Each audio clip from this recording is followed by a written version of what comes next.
Hi friends, welcome to Salem புனிதாஸ் recipes. Friends, இந்த வீடியோவில் எல்லாருக்குமே ரொம்ப பிடிச்ச ரொம்ப ஈஸியான ஒரு ரெசிபி தாங்க பார்க்க போகிறோம். பூரியும் பொட்டேட்டோ மசாலும் எப்படி செய்கிறதுன்னு பார்க்கலாம். இது எல்லாருமே செய்வாங்க. ஒரு சிலருக்கு பூரி மொத்தமாகவும் வரும், மசாலா ஒரே டேஸ்ட்டில் இருக்காது. அவங்க எல்லாமே இந்த ரெசிபி பார்த்து ஒரே மாதிரி செய்ய கற்றுக்கலாம். பிகினர்ஸ்க்கும் பேச்சுலர்ஸ்க்கும் ரொம்ப ஈஸியாக இருக்கிற மாதிரி ஸ்டெப் பை ஸ்டெப்பாக சொல்லியிருக்கேன். நீங்கள் ஃபுல்லாக வீடியோ ஸ்கிப் பண்ணாமல் பார்த்து இதை எப்படி செய்கிறதுன்னு தெரிஞ்சுக்கோங்க. இப்போது எப்படி செய்கிறதுன்னு வீடியோக்குள்ளார போய் பார்க்கலாம். வாங்க வீடியோக்குள்ளார போகலாம். மசாலா செய்கிறதுக்கான இன்க்ரீடியன்ட்ஸ் என்னென்னு பார்க்கலாம். வெங்காயம் இந்த மாதிரி பெருசாக கட் பண்ணிக்கலாங்க. பச்சை பட்டாணி தோல் உரிச்சிட்டு வேக வச்சுருக்கேன். கேரட் பெருசாக ஒன்று நல்லா பெருசாக துருவி வச்சுருக்கேன். இஞ்சி பூண்டு ஒரு 10 பல் பூண்டு, 1 இன்ச் அளவுக்கு இஞ்சியை நல்லா தோல் சீவிட்டு நல்லா இந்த மாதிரி க்ரஷ் பண்ணி வச்சுருக்கேன். கொத்தமல்லி தலையை பொடியாக கட் பண்ணி வச்சுருக்கேன். இது ஒரு 2-3 டேபிள் ஸ்பூன் இருக்கும். முந்திரி ஒரு 10 முந்திரி உடச்சி வச்சுருக்கேன். 4 பச்சை மிளகாய் இந்த மாதிரி சின்னதாக கட் பண்ணி வச்சுருக்கேன். மீடியம் சைஸ் தக்காளியை இந்த மாதிரி கட் பண்ணி வச்சுருக்கேங்க.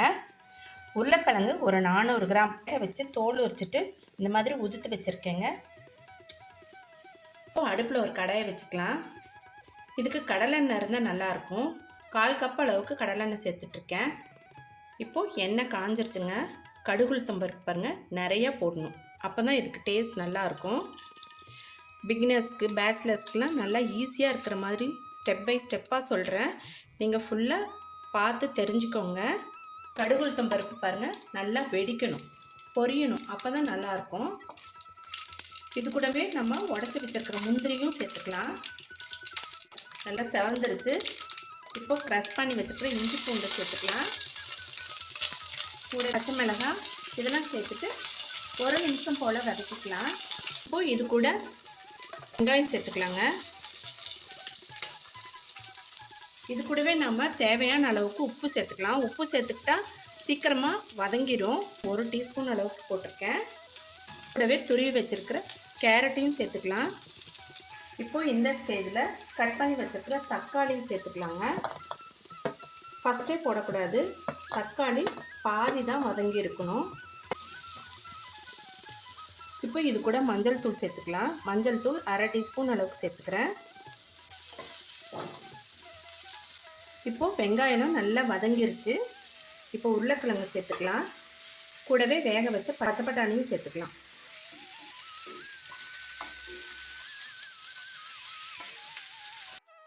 ஒரு 150 ml தண்ணி சேர்த்துக்கலாம். கொஞ்சமாகவே தண்ணி சேர்த்துக்கலாங்க. பொட்டுக்கடலை தூளுங்க, இது பொடி பண்ணி வச்சுருக்கேன். இதை 1 டேபிள் ஸ்பூன் எடுத்துக்கலாம். கொஞ்சம் தண்ணி சேர்த்து மிக்ஸ் பண்ணி நம்ம மசால் கூட சேர்த்துக்கலாங்க. கூட சேர்த்துக்கலாம். இது எதுக்குன்னா பைண்டிங்காக நல்லா மசால் ஒன்று சேர்ந்தாப்படி இருக்கும்.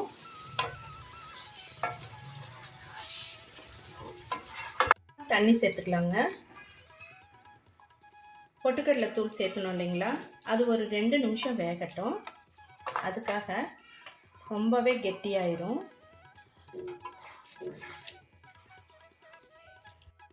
இப்போ ஸ்டவ்வை லோ ஃப்ளேமில் வச்சுருக்கேன். இப்படியே மூடி போட்டு ஒரு 5 நிமிஷம் வேகட்டுங்க. ரெடி ஆகிடுச்சுங்க. கொத்தமல்லி தூவிட்டு இறக்கிக்கலாம். சர்விங் பவுலுக்கு மாற்றியாச்சுங்க. பாருங்கள், இந்த அளவுக்கு கெட்டியாக இருக்கணும். இது பூரி மசாலுக்கும் சூப்பராக இருக்கும், சப்பாத்திக்கெலாம் நல்லாயிருக்கும். நம்ம வெளியே எங்கேயாச்சும் போகிறப்ப பேக் பண்ணி எடுத்துகிட்டு போகலாங்க, ரொம்பவே நல்லாயிருக்கும். இது 1/2 கிலோ கோதுமை மாவுங்க. பூரிக்கு மாவு எப்படி பிசைறதுன்னு காட்டுறேன். தேவையான அளவுக்கு உப்பு சேர்த்துக்கலாம். இப்போ நான் இதுக்கு ஒரு 1/2 டீஸ்பூன் சேர்த்துக்கிறேன். உப்பு போதுமான்னு நம்ம அதில் வாயில் வச்சு பார்த்து தெரிஞ்சுக்கலாம்.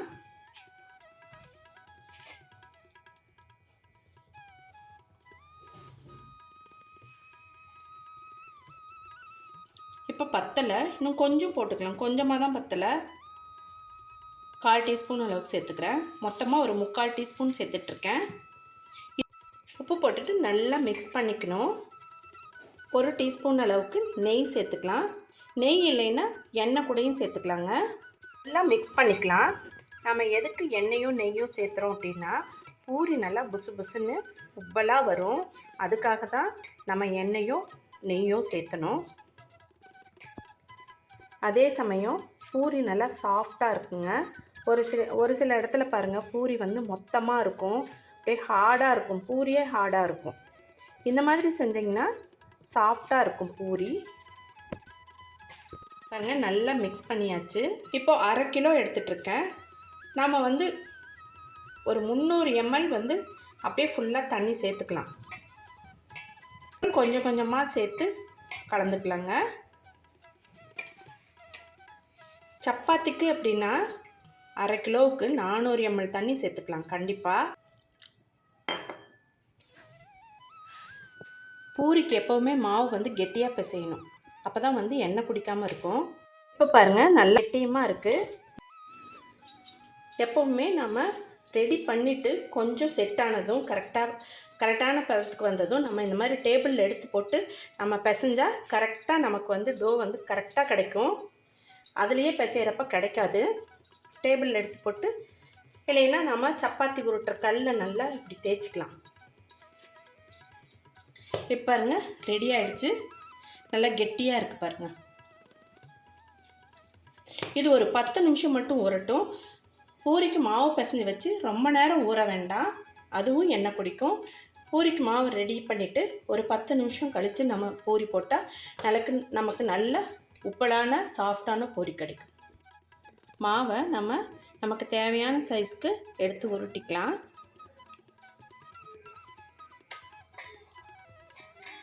பெருசாக வேணும்னா பெருசாக, குட்டி குட்டியாக வேணும்னா குட்டி குட்டியாக பண்ணிக்கலாங்க. நான் மீடியம் சைஸ் பண்ணிகிட்ருக்கேன். இந்த மாதிரி உருட்டி வச்சுருக்கேன்.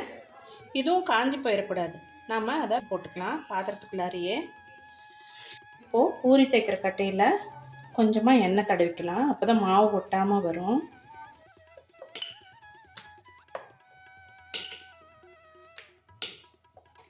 ரவுண்டாக தேய்க்கிறதுக்கெலாம் வந்து நல்லா கொஞ்சம் பழக நல்லா ரவுண்டாக தேய்க்கிறதுக்கு வந்துடும்.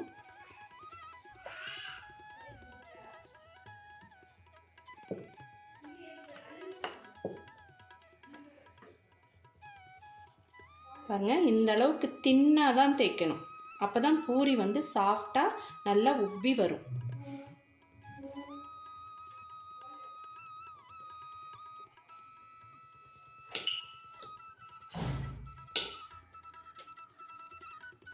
எடுத்து போட்டு தேய்க்கணும். அப்படியே வந்து நம்ம இப்படியே வச்சு இப்படியே தேய்ச்சிக்கிட்டே இருக்கக்கூடாது, நம்ம எடுத்து போட்டு தேய்க்கணும்.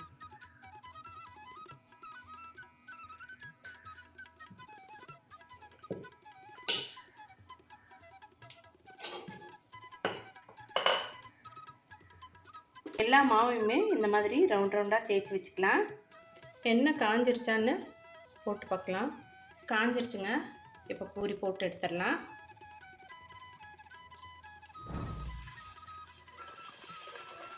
இப்படி ப்ரெஸ் பண்ணி விடணும், அப்போ தான் எண்ணெயில் மாவு நல்லா வெந்து இந்த மாதிரி உப்பி வரும். பாருங்கள், ஒரு தடவை நம்ம பூரி திருப்பி போட்டுட்டா திரும்பவும் திருப்பி போடக்கூடாது. இப்போ எடுத்துடலாம். இந்த மாதிரி டிஷ்யூ பேப்பரில் போட்டுக்கலாம். பாருங்க எவ்வளோ அழகாக பூரி உப்பி வருது. இதே மாதிரி எல்லா மாவையுமே இது மாதிரி பூரி போட்டு எடுத்துக்கலாங்க. இந்த மாதிரி நம்ம பர்ஃபெக்டாக செய்கிறப்ப எண்ணெய் அதிகமாக குடிக்காதுங்க. இப்போ நம்ம சுட சுட பூரியை சர்வ் பண்ணலாம். பூரி யாருக்கெல்லாம் ரொம்ப பிடிக்கும், பூரி பிடிக்காதவங்க இருந்தால் அவங்களும் கமெண்ட் பாக்ஸில் கமெண்ட் பண்ணுங்கள். பூரியோட மசாலும் சர்வ் பண்ணியாச்சு. எப்போவுமே பூரியோட மசால் தாங்க சூப்பர் மேட்ச் ஆகும். அதுவும் இந்த மாதிரி கெட்டியாக செய்கிறப்ப ரொம்பவே நல்லா இருக்குங்க. எப்படி இருக்குன்னு சாப்பிட்டு பார்ப்போம். பாருங்கள் எவ்வளோ சாஃப்டாக இருக்குது,